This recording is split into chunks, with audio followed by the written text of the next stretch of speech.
सर्वांचं मनपूर्ण हार्दिक हार्दिक स्वागत आहे. सांगेम प्रीमियर लीग आज 2024-25 हा सीझन आपण बघत आहोत आणि या स्पर्धेचा आज दुसरा दिवस आहे. कालच्या दिवसामध्ये निश्चित आपण खूप चांगले चांगले सामने पाहिले. खास करून तिरुपती सावर्डे संघाचा आपण उल्लेख करूया. 2 सामने जिंकत असताना क्वालिफाय झालेत. शेवटच्या टप्प्यामध्ये आपण ज्या गोष्टी घडल्या त्यावर प्रकाश टाकणार आहोत, पंचांशी आपण चर्चा करणार आहोत. आजच्या दिवसामध्ये एकूण 3 संघ खेळत आहेत. काही कारणास्तव ती माहिती मागाशीच आम्ही उल्लेख केला होता की काही कारणास्तव तीमध्ये जो एक संघ आहे तो आज न आल्या कारणाने मात्र 3 संघांमध्ये आपल्याला 3 मॅचेस बघायला मिळतील. यामध्ये खास करून मी उल्लेख करेन सिडनी स्ट्रायकर संघ, जो खास करून या संघामध्ये आपल्याला बेळगाव आणि कर्नाटक या विभागातले खेळाडू बघायला मिळतील. चांगले चांगले खेळाडू आहेत, पण सगळे सुपरिचित खेळाडू आहेत. संदीप मकवानाचा उल्लेख करेन, रब्बानीचा उल्लेख करेन. चांगले चांगले खेळाडू. इव्हन KSPLच्या स्पर्धेमध्ये ज्या खेळाडूने मात्र आपली छाप सोडली, तो संतोष पाटील सुद्धा आज या संघात खेळताना दिसेल. त्यानंतर एखादा आपण संघ बघतोय तो शांतादुर्गा महामाया आणि एक चांगली स्टार आहे, तगडी स्टारकास्ट आहे. रवी बुंबक आहे, जिशान आहे, अमित पाटील आहे. त्यामुळे हा एक संघ सुद्धा तगडा संघ आहे. त्यानंतर अजून एका संघावर मी प्रकाश टाकेन. तो संघ म्हणजेच अमेझिंग असोलना. सर्वांना माहिती असेल की गोव्यातला सगळ्यात अनुभव आणि दर्जेदार एक खेळाडू आहे नरेश आसोंडेकर, आणि तो सुद्धा दरवर्षी सांगेम प्रीमियर लीगमध्ये आपला संघ घेऊन येत असतो. इव्हन त्या संघामध्ये स्टारकास्ट बघितली तर मी एकच नाव घेईन, दर्शन बांदेकर, जो एक सध्या चर्चेचा विषय आहे. मागच्या काही सीझनमध्ये अप्रतिम खेळ त्यांच्या माध्यमातून आपण बघितला आहे. त्यामुळे या तिन्ही संघांमध्ये आपल्याला खूप दर्जेदार क्रिकेटचे सामने आज बघायला मिळतील. कालच्या दिवसाचा मी पुन्हा एकदा उल्लेख करेन. त्यामध्ये तिरुपती सावर्डे संघाने दोन्ही सामने जिंकत असताना थेट क्वार्टर फायनलची फेरी गाठली आहे, ज्या ठिकाणी सुद्धा तुम्हाला लीग मॅचेस बघायला मिळणार आहेत. आणि क्वार्टर फायनलमध्ये आपण बघू शकाल आजच्या दिवसामध्ये 2 संघ जे येतील ते 2 संघ त्यांच्या 2 संघामध्ये जॉईन होतील आणि त्यांच्यामध्ये सुद्धा आपल्याला लीग मॅचेस बघायला मिळतील.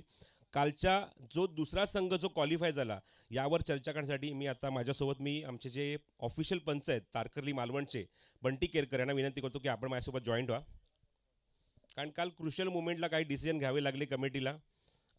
बंटी, स्वागत आहे. बंटी, काल आपण हे चित्र बघितलं की मागच्या 5 वर्षामध्ये मी इथे समालोचन करतो आहे, कधी एवढ्या डिले कधी मॅच सुरू झाली नाही. काल आपण बघितलं की काही संघ उशिरा आले, त्या कारणाने जवळजवळ 1:30 वाजता फ्रेश ड्रॉ करून आपण सामने सुरू केले. शेवटच्या टप्प्यात मॅच अशी आली आणि आपण ऑलरेडी सांगितलं होतं की कुठल्या प्रकारचा बॅड लाईटचा इम्पॅक्ट येऊ देऊ नका, इव्हन कुठल्या प्रकारची अपील तुम्ही करू नका. आणि अशा मुवमेंटला काल जो डिसिजन झाला काल ज्या शेवटच्या टप्प्यात गोष्टी घडल्यात त्यावर तुला प्रकाश टाकायचा आहे. कारण आपण जसं मी होतो इथे, तुम्ही होते, सर्वांनी आपण डिसिजन घेतला होता की शेवटच्या टप्प्यात ती मॅच 5 ओव्हरची होणार नाही. 4 ओव्हरचा आपण कॉल त्यांना दिला होता, पण कॅप्टनचं असं म्हणणं की आम्हाला 5 ओव्हरच्या मॅच खेळायच्या आहेत आणि त्यामुळे त्या गोष्टी घडल्या. त्यावर तुम्ही प्रकाश टाकावा. Yes, definitely.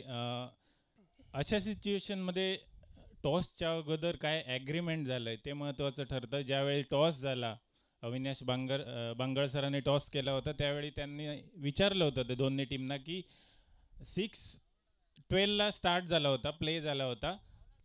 टॉसच्या वेळी विचारलं गेलं की किती ओव्हर खेळवायच्या, तर एका टीमने 5 ओव्हर बोलल्या, एका टीमने 4 बोलल्या आणि नंतर नो बॅड लाईट या ॲग्रीमेंटवर मॅच सुरू झाली.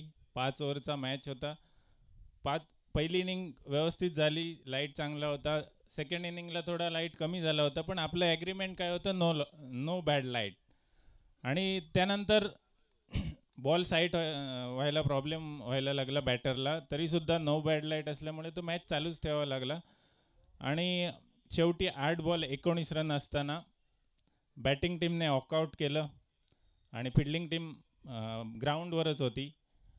आणि आम्ही वाट बघितली. बॅटिंग टीमने दोन्ही बॅटरने ग्राउंड सोडल्यानंतर काही वेळाने आम्ही डिसिजन घेतला, कारण तसा लॉच आहे, 16.3.1 लॉ आहे, आणि त्यानुसार आम्ही मॅच अवॉर्ड केली फिल्डिंग टीमला.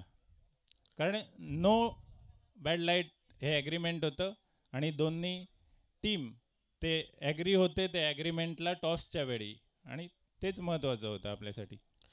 थँक्यू बंटी, खूप चांगला प्रकाश टाकला. सगळ्यात महत्त्वाची गोष्ट प्रेक्षकाला हीच सांगायची आहे की तुम्ही त्या मुवमेंटला जर तुम्ही जो डिसिजन घेतला होता की तुम्हाला 5 ओव्हरच्या मॅचेस खेळायच्या आहेत, पण लास्ट मुवमेंटला असं झालं की तुम्हाला जर चेंडू साईड होत नाही आहे, तुम्ही येऊन ग्राउंडच्या आतमधून, बाउंड्री लाईनच्या आतमधून कमिटीशी चर्चा करायला हवी होती. इव्हन तुमचे सर्व खेळाडू तिथे होते, फक्त 2च बॅट्समन ग्राउंडच्या आतमध्ये होते. तुम्ही तिथे थांबून ती चर्चा करणं गरजेचं होतं. प्लेयर्स बाहेर आले आणि समोरच्या टीमने अपील केलं की हा संघ आता ऑलरेडी बाहेर आला आहे, वॉकआउट झाला आहे, जसं आपण मगाशी आता बंटी केरकर यांनी उल्लेख केला.